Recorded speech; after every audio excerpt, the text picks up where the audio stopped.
அரேபியாவின் அமைதியான பாலைவன மணலில் ஒரு வரலாறு எழுதப்பட இருக்கிறது. வெற்றி போல தெரியாத, ஆனால் வெற்றியை விட உயர்ந்த ஒரு தருணம். உம்ராவிற்காக வந்தார்கள் அவர்கள், இஹ்ராம் கட்டி நம்பிக்கையுடன். ஆனால் மக்காவின் கதவுகள் திறக்கப்படவில்லை. திரும்பிச் செல்ல வேண்டிய கட்டாயம்.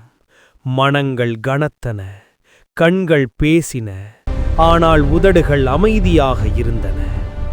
அப்போது அல்லாஹுவின் தூதர் கூறினார்கள், தலைமுடியை நீக்கிக் கொண்டு குர்பானி செய்து இஹ்ராமிலிருந்து வெளியேறுங்கள். ஒரு முறை, 2 முறை, 3 முறை. ஆனால் பதிலில்லை. அவர்கள் மறுத்ததில்லை, ஆனால் அவர்களின் இதயம் உடைந்திருந்தது. அந்த நேரத்தில் ஒரு பெண்ணின் அறிவு ஒரு சமூகத்தை காப்பாற்றியது. அல்லாஹுவின் தூதரே, நீங்கள் முதலில் செய்து காட்டுங்கள்.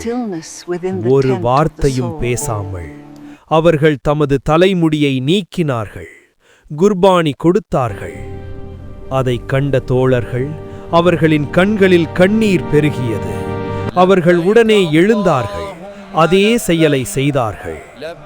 அந்த நாளில் ஒரு மனைவியின் அறிவுரை, ஒரு தலைவரின் பணிவு, ஒரு சமூகத்தின் ஒற்றுமை இறைவனின் திருப்தியை பெற்றது.